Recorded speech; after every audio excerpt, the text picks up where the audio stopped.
l'hiver 2003, janvier, ben, j'ai été faire un essai en Suède avant tout. En Suède en premier. Oui, en Suède en premier. Puis à la fin, pour l'anecdote rapide, c'est un ancien entraîneur à moi des équipes nationales qui était devenu agent.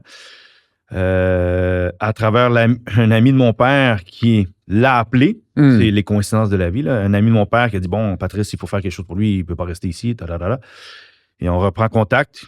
Et moi, je reçois la possibilité de faire un essai en Suède, à Västerås. Et ça ne fonctionne pas pour des raisons économiques. Je reviens à la maison, il me rappelle, il me dit, hey, j'ai un autre club pour toi. Il m'envoie en Norvège. Mosefka, c'est ça. Mosefka, c'est comme à 45 minutes d'Oslo, à l'extérieur d'Oslo. Et puis là, tu sais, il y a beaucoup de monde qui se disent la Norvège, c'est pays de ski, mais pays de soccer. Beaucoup auraient dit pourquoi j'irais là? Parce que les pays de soccer, c'est la France, l'Espagne, l'Italie, l'Allemagne. Oui, tout le monde va aller là. Moi, j'ai vu, parce que je lisais beaucoup France Football. Bien sûr. Puis moi, j'ai compris que France On Football, est deux. moi, j'ai vu que il y avait un club qui s'appelait Rosenborg, qui était norvégien, puis qui avait battu l'AC Milan. Puis que voilà, puis je dis, en Norvège, je dis, puis tu voyais des joueurs qui. Moi, j'ai compris le marché des transferts. C'est pas, je joue en France, je reste en France. C'est, je peux jouer d'ailleurs, je me promène. Fait que j'ai compris que si je mets mon pied à terre quelque part là, puis je fais bien, tranquillement, je peux peut-être passer de ce pays-là et là. Et comme tu l'as dit tout à l'heure, être Canadien au hockey, c'est une richesse. C'est numéro un. Si on dit Canadien, je te dis tout de suite, même juste avoir joué en major, je suis sûr que j'aurais pu jouer en Norvège ou au Danemark au hockey. On se pose pas de questions. Tu es dans les meilleurs des meilleurs, c'est peut-être ils sont meilleurs que ce qu'on fait.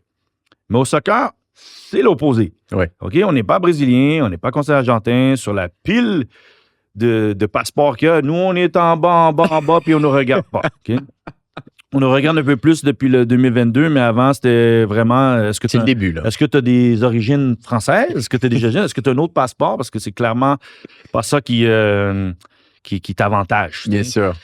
Mais en Norvège, j'ai pas senti comme, Canadien. Pas de jugement. Pas de jugement. Je suis arrivé là, j'ai fait l'essai. Après quelques jours, on a voulu me signer un contrat. Je signe un contrat de 2 ans. Et puis, mon aventure européenne est là. Puis oui, tu sais, on n'est pas à l'ère Google, n'oublions pas, là, l'Internet commençait quand j'étais à Syracuse. J'avais commencé mon courriel Hotmail, là, ça a commencé là. Il y avait AOL, Messenger n'existait même pas. Les compagnies MySpace, je pense, c'est toutes ces affaires-là qui commençaient. Donc, aller chercher, dire Norvège, Oslo, Moss, à moins que je vais dans une encyclopédie, puis je joue. Je suis pas sûr qu'on va trouver Moss, on va trouver Oslo. Et pas sûr qu'on va trouver Oslo. Fait que, tu sais, j'étais pas comme, je m'en vais où, là? Non. J'ai juste compris que c'était un peu plus haut au niveau de latitude de pays. Bien sûr. Mais je me dis, moi, je suis un gars de défi. Puis moi, je me dis, je dois aller démontrer mes savoir-faire là. Ouais. Et si je me mesure pas là, je ne saurais pas qu'est-ce que je fais, si je suis assez bon pour être dans ce milieu-là qui est le monde en Europe. Et le niveau, parle-nous peut-être un petit peu du niveau des Norvégiens.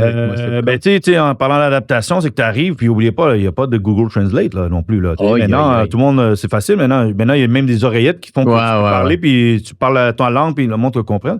Moi, j'arrive là, puis je vais t'avouer, dans l'avion, je me dis, là, la personne qui va m'accueillir, là, est-ce qu'on va pas se connecter? Je sais que je parle en anglais, mais est-ce qu'elle va parler en anglais? Je ne sais pas, parce que j'arrive dans un pays, je ne sais pas si la deuxième langue, l'anglais. Je te dis, le monde va peut-être se débrouiller, là.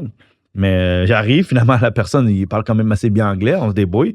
Mais il y avait tout ça, comme là, je m'aventure, je me disais, OK, je vais rester où? Je vais habiter où? Donc, il y a tout ça. Et là, quand j'arrive là, puis finalement, je m'installe, puis je fais l'équipe, puis là, je joue. Puis les premiers instants, je vais t'avouer, j'étais un peu déçu. Par le niveau? Parce que ça jouait d'une autre façon.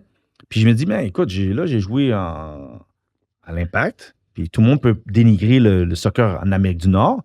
Mais j'arrive ici, puis moi, je me dis, OK, il y a des bons joueurs. Je vois la finesse, le raffinement, mais je me dis, la qualité du jeu, là, après ça, c'est dépendant de quelle équipe je jouais. Puis je suis comme, OK, il y a des gars ici qui ne sont pas nécessairement meilleurs que contre qui j'ai joué. Bien sûr.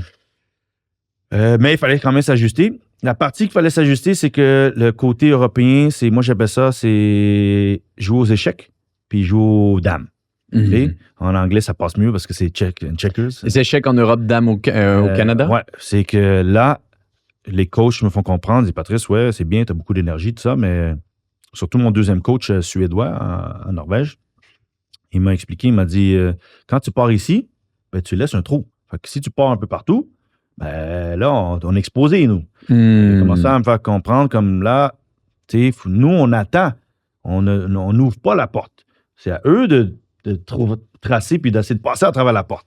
Oh, wow. Et là, j'ai compris la méthode nord-américaine qui était beaucoup axée sur l'aspect athlétique, physique. Oui, on a des bons joueurs, mais je veux dire, c'est beaucoup va-et-vient rapide. Mm-hmm. Même certains vont peut-être dire que la MLS, c'est un peu encore comme ça qu'on compare à l'Europe. Et là, j'ai compris que, OK, tout ce que j'ai vu du soccer, là, je l'ai commencé à l'assimiler. Puis là, le coach me dit, tu n'as pas besoin d'aller à droite, à gauche comme ça, là. Utilise tes qualités quand il faut. Puis attends, nous, on fait des... on met des attrapes pour l'équipe adverse. Fait que là, je commence à comprendre, OK, c'est comme ça que ça se joue. Là. Et toujours au milieu de terrain à ce moment-là? Oui, je joue au milieu de terrain et ça va bien. Mes premières années, au fait, même que je dirais que là-bas, les gens étaient surpris parce qu'ils se disaient, que je n'allais pas rester là longtemps. Ouais. Parce que très rapidement, j'ai eu une bonne saison. Même que ma première saison, j'ai été joueur par excellence de la saison. Donc, et comme de fait, l'année d'après, ma deuxième saison, je suis transféré à Tromsø et Flag. Donc, et là, je passe à la première division. Parce que mon CFK, c'était en deuxième division en norvégienne à l'époque.